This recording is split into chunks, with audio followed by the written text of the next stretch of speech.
इस मंच पर विराजमान आदरणीय रमेश पतंगे जी, आदरणीय कुमार प्रशांत जी, आदरणीय विधायक श्री गोपाल शेट्टी जी, हमारे दूसरे सहकारी विधायक योगेश सागर जी, श्री अमोल पेडनेकर जी, हेमेंद्र मेहता जी, श्री दिलीप करम्बकर जी, गंगाधर राव जी, शैलजा बहन, जगदीश पटेल जी, अतुल भातखलकर जी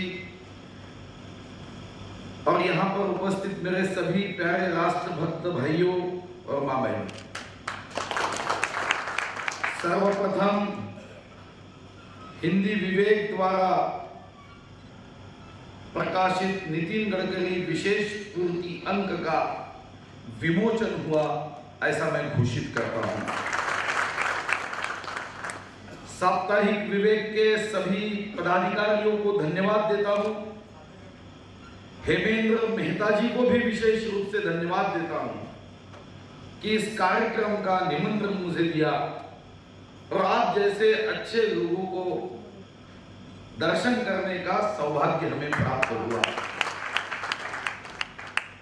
सही तो अच्छे विचारों के लिए एकत्रित इतनी बड़ी संख्या में जब लोग मिलते हैं तो मेरे जैसे कार्यकर्ता को भी बहुत खुशी होती है। कोई मनोरंजन के कार्यक्रम में भीड़ एकत्रित करना आसान होता है, मगर राष्ट्रवाद की, राष्ट्रभक्ति की, देश की चिंता करने वाले कार्यक्रमों में लोगों को एकत्रित करना ये महाकठिन होता है। मगर साप्ताहिक विवेक निरंतर ये काम करते आया है। एक राष्ट्रवादी विचारों को लोगों तक पहुंचाने का माध्यम साप्ताहिक विवेक बना। और सिर्फ इतना ही नहीं है, जिस नजरियों से राजनीति को देखा जाता है उस नजरियों को बदलने के लिए अच्छे लोगों के नाम से उनके काम का विशेषांक भी विवेक ने निकाला। और राष्ट्रीय अध्यक्ष नितिन गडकरी जी, जिनको विकास पुरुष के नाम से जाना जाता है, जिनके हर शब्द में, कार्यकर्ता में नई चेतना निर्माण करने की शक्ति होती है, उनके नाम से ऐसे प्रेरणादायी व्यक्तिमत्व को समाज के सामने लाने का काम इस अंक के माध्यम से साप्ताहिक विवेक ने किया। इसलिए उनको भी तहे दिल से धन्यवाद देता हूं। सही तो हेमेंद्र जी, मैं ट्रैफिक में अटक गया था और मैंने आपसे रिक्वेस्ट भी की, मुझे रात को जलगांव जाना है, मुझे छुट्टी दीजिए। मगर हेमेंद्र जी ने कहा कि नहीं, आपको आना ही होगा, जलगांव जाना अगर कैंसिल करना पड़े तो कैंसिल करिए। मैं दुख के साथ यहां आया, मगर जब मैं एक अच्छे विषय पे भाई रमेश पतंगे जी का और कुमार प्रशांत जी का एक अच्छे विषय पे चर्चा मैंने सुनी तो मुझे लगा हेमेंद्र जी कि मैं आपको धन्यवाद दूं कि आपने मुझे यहां पे आग्रह से निमंत्रण दिया। इस कड़ी में मैं भी आगे बढ़ना चाहता हूं। साप्ताहिक विवेक संघ के विचारधारा को लेकर काम करती है। अब कोई पूछेगा, शायद कोई फिल्म के बारे में लिखने वाले मैगजीन का सर्कुलेशन शायद विवेक से ज्यादा हो सकता है। मगर एक बात सही है कि सच परेशान हो सकता है मगर पराजित नहीं हो सकता। मैंने कभी 1980 में हमारे शिक्षक ने कहते हुए एक बार कह दिया कि देखो, आने वाली जो 21वीं सदी होगी वो बड़ी अलग होगी। 80 में बताया, 30 साल पहले। अब उन्होंने साथ में यह भी कहा कि 21वीं सदी में दो ही चीजों के भाव बढ़ेंगे, एक जमीनों के और दूसरे कमीनों के। मैं जो आज देश का वातावरण जो हमारे भाई साहब कह रहे थे, तो ये बात सही है कि आज हम बाद दोनों चीजों के भाव बढ़ गए। अब इसमें कोई उपाय है या नहीं? अब इसमें उपाय तो है, प्रश्न होगा तो उसका जवाब भी होगा, अगर सवाल होगा तो उसका उत्तर भी होगा। अब ये बात तो मानने में तुमको भी मुझे अभिमान की लगती है, मुझे भी अभिमान की लगती है कि हम भारत के नागरिक हैं, हम हिंदुस्तान के रहने वाले हैं। मुझे याद है कि 1999 में जिसका जिक्र हमारे भाई साहब मेरे परिचय में कर रहे थे कि मैं मंत्री था, मैं मंत्री बहुत 182 दिन के लिए बना था, गलती से बनाया गया था। फर्स्ट टर्म वाले को बनाने का तो पार्टी ने निर्णय किया था, मगर पार्टी को कौन सा क्षण आया पता नहीं, मैं मंत्री बन गया, बहुत आखिरी में बन गया।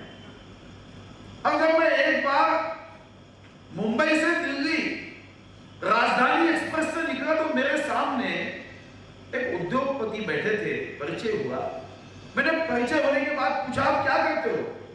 उन्होंने कहा कि मैं Kanpur paper and pulp mill का मालिक हूं, 125 देशों में मैं कागज एक्सपोर्ट करता हूं। मैंने सहजता से पूछा कि आप 125 देशों में कागज एक्सपोर्ट करते हो तो आपने बहुत देश देखे होंगे? उन्होंने कहा हाँ, मैंने 124 देश देखे। अब तब तक तो मैंने भारत से बाहर का कोई देश नहीं देखा था। मैंने सहजता से उनको प्रश्न पूछा कि 124 देश आपने देखे हो व्यवसाय के माध्यम से, तो इन 124 देशों में सबसे अच्छा देश कौन सा? 10 सेकंड उन्होंने आंखें बंद की और बड़े पवित्र चेहरे से बात की, मुझे शायद हजारों जन्मों का मेरा पुण्य होगा, इसलिए मेरा जन्म भारत में हुआ, इससे अच्छा देश नहीं हो सकता। अब ये अच्छा देश तो है जिसको हम नवरत्नों की खान कहते हैं, मगर इसमें थोड़ी अड़चन है। ये देश में लोग महात्मा गांधी को मानते हैं, मगर महात्मा गांधी की नहीं मानते। इस देश में सुभाष चंद्र बोस को मानते हैं, मगर उनकी नहीं मानते। हम वंदे मातरम कहते हुए चेहरे पे एक अलग भाव लाते हैं, मगर जब वंदे मातरम को विरोध होता है तब कितने लोग रास्ते पे आते हैं। लोग कभी ये पूछते हैं कि वंदे मातरम ये शब्दों का समुच्चय नहीं है, ये कोई चित्रपट का गीत नहीं है। किसी मराठी कवि ने लिखा कि वेद मंत्रा हुना हुमा वंदे वंदे मातरम। अरे ब्रह्मदेव के मुंह से निकले हुए वेद वाक्यों से ये वंदे मातरम जो शहीदों के ओठों से निकला है, यह हमें पवित्र है, मगर इसका अपमान होता है तब हम कहां जाते हैं? जब तिरंगा ध्वज जलाया जाता है, ये कोई कापड़ का चौकोर टुकड़ा नहीं है कि 20 बाय 20 सेंटीमीटर का एक झंडा बन गया। ये झंडा, इस झंडे में हम देखते हैं महात्मा गांधी 5 फुट का पंचा पहनकर कन्याकुमारी से कश्मीर तक इस देश के जनता को देशभक्ति से, देशभक्ति के भावना से जगाते निकले। उस महात्मा गांधी के चेहरे को हम तिरंगा ध्वज में देखते हैं। हम देखते हैं नेताजी सुभाष चंद्र बोस आईसीएस पढ़ाई करने वाला तरुण अगर सोचता था तो मुकेश अंबानी से ज्यादा पैसे कमा सकता था, और शायद इतने पढ़े लिखे थे कि ऐश्वर्या राय से, सुंदर स्त्री से अपना परिवार बसा सकते थे। मगर तुम मुझे ढूंढ दो, मैं तुम्हें आजादी दूंगा का नारा देते हुए इस देश के लिए जो लड़े वो तिरंगा ध्वज में हम देखते हैं, मगर वो लोग कौन है? कि जब लाल चौक में तिरंगा ध्वज जलाया जाता है तब कहा जाता है हमारा राष्ट्रवाद। और इसीलिए साप्ताहिक विवेक इसी कड़ी को लेकर इस देश के लोगों तक पहुंचना चाहता है कि यह राष्ट्रवाद की भावना, जैसा कि अभी हमारे पूर्व वक्ताओं ने कहा कि यह जन लोकपाल दिलाना चाहिए, माना तो चाहिए, मगर मेरे जैसा कार्यकर्ता उसके पहले यह सोचता कि 1925 में डॉक्टर हेडगेवार जी ने जो संघ की स्थापना की उसका क्या कारण था? उसका एकमात्र कारण था कि बीमारी आने के बाद दवाई देना ये तो प्रकृति है, कि बीमारी आई है उसको दवाई देना है, ये प्रकृति है, मगर बीमारी नहीं आना चाहिए इसलिए कोशिश करना, यही तो भारत की संस्कृति है। कि भ्रष्टाचार करने के बाद हम रोके, ये तो ठीक बात है, मगर भ्रष्टाचार की भावना निर्माण ही नहीं होनी चाहिए, ऐसा समाज क्या हम बना सकेंगे? यही तो संघ ने सोचा। अब ये बात तो सही है, ये तो आसान है, मैं भी करता था, आज और कोई करेगा। कभी मैंने भी किताब में एक बात पढ़ी थी कि इस देश में 80% लोग इसलिए प्रामाणिक और चरित्रवान है कि ये देश नवरत्नों की खान है, ये भूमि त्याग और सेवा की है। मगर बीच में मैंने एक किताब पढ़ी, उसमें ऐसा लिखा था कि इस देश में 80% लोग इसलिए प्रामाणिक और चरित्रवान है कि उनको संधि नहीं मिलती, अपॉर्चुनिटी नहीं मिलती। अब अगर ये बात सही होगी तो ये कोई हम संसद को गाली देकर काम नहीं बनेगा। परिवर्तन तो व्यक्ति विशेष से करना पड़ेगा, व्यक्ति में परिवर्तन करना पड़ेगा। जो संघ चाहता था, जो साप्ताहिक विवेक उसी धारा को लेकर आगे जा रही है कि हम व्यक्ति में परिवर्तन कर सकेंगे। अगर हम व्यक्ति में परिवर्तन कर सकेंगे तो फिर कभी लोकपाल, फिर जनलोकपाल, फिर महाजन लोकपाल, फिर महाजन लोकपाल बिल लाने की शायद उतनी आवश्यकता महसूस नहीं। अब ये भ्रष्टाचार की जो बात है, मैंने बीच में विधानसभा में इसको लेकर बिल लाया, 2 बार बिल लाया, IAS IPS अधिकारियों का, प्रशासन के 2 बार बिल लाया। अब उसके लिए जब मैं कुछ इंफॉर्मेशन एकत्रित कर रहा था तो मुझे भी आश्चर्य हुआ। एक जिले में भ्रष्टाचार निर्मूलन सप्ताह सरकार के माध्यम से किया जाता है।